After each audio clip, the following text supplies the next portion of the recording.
नमस्कार बंधू भगिनींनो, आपल्या सगळ्यांचं सहर्ष स्वागत आहे स्वास्तिकम या माझ्या चॅनलवर। आज मी आपल्यासाठी श्री नवनाथ भक्तिसार या पोथीचं वाचन करणार आहे। मी हा 11 दिवसाचा संकल्प केला आहे, त्यापैकी आजचा माझा 8वा दिवस आहे। तर चला मग बघूया आज आपण कुठली कथा ऐकणार आहात। आणि आपल्याला जर माझे व्हिडिओ खरंच आवडत असतील तर आपण माझ्या चॅनलला सबस्क्राइब करा, माझ्या व्हिडिओला लाईक करा आणि कमेंटमध्ये ओम चैतन्य नवनाथेभ्यो नमो नमः असं लिहायला विसरू नका।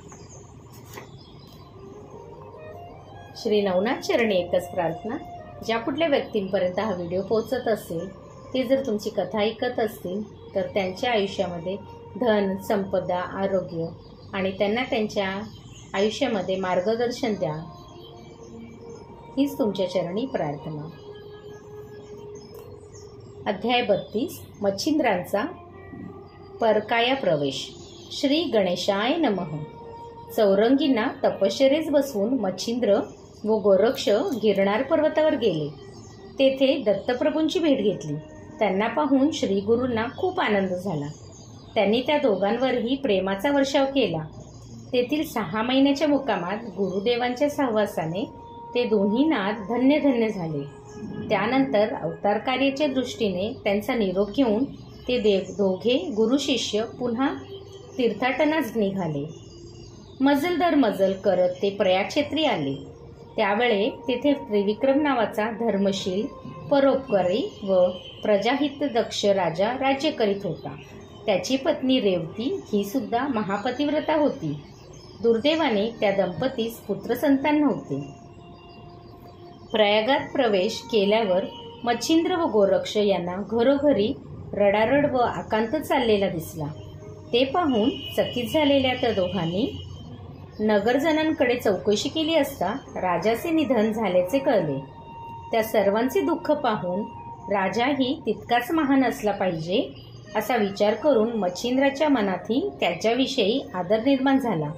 त्याला पुन्हा जिवंत करावे असा विचार करून त्यांनी अंतर्ज्ञानाने त्याची आयुष्य मर्यादा शोधून पाहिली असता तो पूर्णायुष्य भोगून ब्रह्मरूप झाल्याचे कळले। तेव्हा नाईलाज होऊन ते गोरक्षांसमवेत गावाबाहेरील अरण्यात गेले आणि तेथील एका शिवालयात थांबले। तेथून जवळच स्मशानभूमी होती। काही वेळाने राजाचे प्रेत अंत्यसंस्कारासाठी तेथे आणण्यात आले। त्यावेळी शोकमग्न जनसमुदाय पाहून गोरक्षांना गहिवरून आले। त्यांनी मच्छिंद्रांना राजाला जिवंत करण्याची विनंती केली। ते म्हणाले, वत्स, सांप्रत वस्तुस्थितीचा अशी आहे की माझेच काय तुमचेही सामर्थ्य येथे चालणार नाही।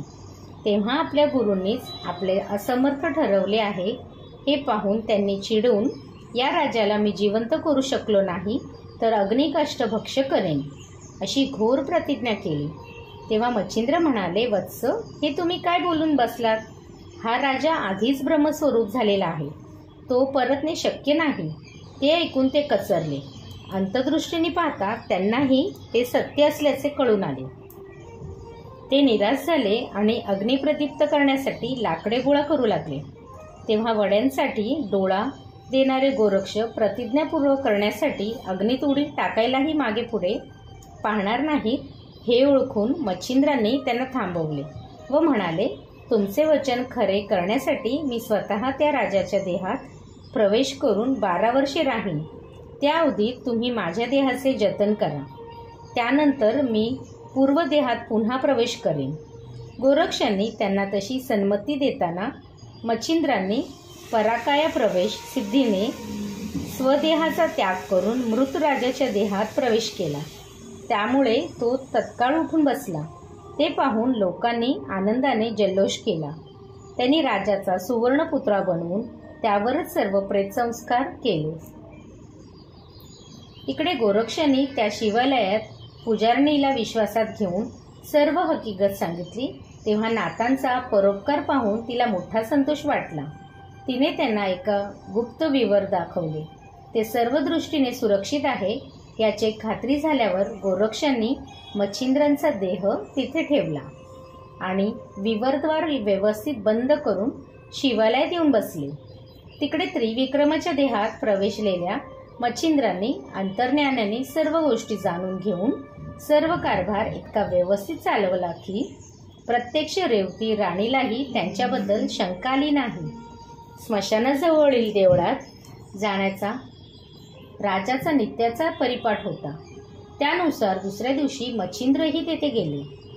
गाभाऱ्यात गोरक्षांनी भेट घेऊन त्यांनी आपले शरीर ठेवलेली जागा नीट समजावून घेतली. त्यानंतर दर्शनाने चे निमित्त करून ती जागा सुरक्षित असल्याची ते रोज खात्री करून घेत असत. 3 महिन्यांनी त्यांची संमती घेऊन गोरक्ष तीर्थभ्रमणास निघून गेले. पुढे मच्छिंद्रांपासून रेवतीला दिवस गेले. तिला एक तेजस्वी पुत्र झाला. त्याचे धर्मनाथ असे नामकरण करण्यात आले. धर्मनाथ 5 वर्षाचे झाले तेव्हा राजराणीने गावाबाहेरील देवळात शिवजींची पूजा केली. त्यावेळी राणीने प्रभूंना मी सुवासिनी असतानाच मला मरण यावे अशी प्रार्थना केली. ते ऐकून पुजारीण हसली. तिचे हसणे राणीला खटकले. तिने त्याला एकांतात नेले व अभयवचन देऊन हसण्याचे कारण विचारले. तेव्हा ती म्हणाली, राणीसाहेब, तुम्ही आधीच विधवा आहात, पण तरीही सुवासिनीचे मरण मागितलेत म्हणून मला हसू आले. त्यानंतर तिने मच्छिंद्रांच्या पराकाया प्रवेशाची सर्व हकीकत तिला सांगितली आणि त्याचा देह ठेवलेली जागाही दाखवली. ते वृत्त ऐकून राणी अस्वस्थ झाली.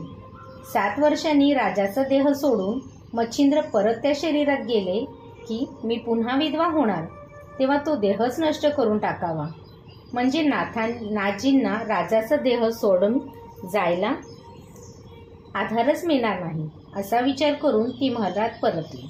मग त्याच दिवशी मध्यरात्री तिने आपले विश्वासू सेवकांकडून त्या गुप्त विवरातील मच्छिंद्रांचा देह बाहेर काढला.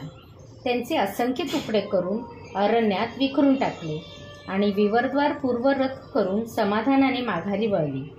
त्या भयंकर प्रकाराने माता पार्वती दचकून जाग्या झाल्या. त्यांनी भगवान शंकरांना जागृत करून रेवतीचे कृत्य सांगितले. ते ऐकून त्यांनाही मोठा धक्का बसला. मग त्यांच्या आज्ञेनुसार पार्वतीने यक्षिणीसह चामुंडांना मच्छिंद्र देहाचे तुकडे वेचून वीरभद्राकडे देण्यास सांगितले. त्याप्रमाणे कार्य संपन्न करून त्या कैलासावर वीरभद्राकडे गेल्या व तो भग्न नाथदेह त्यांच्याकडे सोपत म्हणाल्या, ज्यांनी तुमची व आमची विटंबना केली ते आपल्या वैऱ्यास आज घात झाला आहे. हे त्यांचाच देह तुकडे आहेत. ते नेण्यासाठी गोरक्षनाथ आज ना उद्या येतील, तेव्हा सावध राहा. ते ऐकून सर्वांना आनंद झाला. त्या देहाच्या रक्षणासाठी वीरभद्रांनी कोट्यवधी शिवगण पहाऱ्यास ठेवले.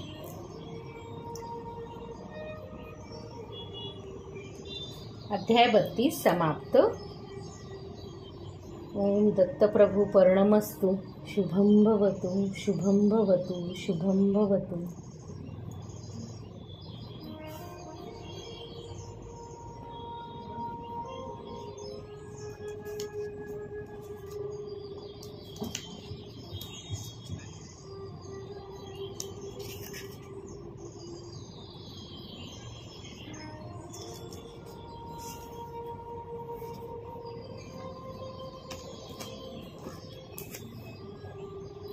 ओम चैतन्य नवनाथेभ्यो नमो नमः.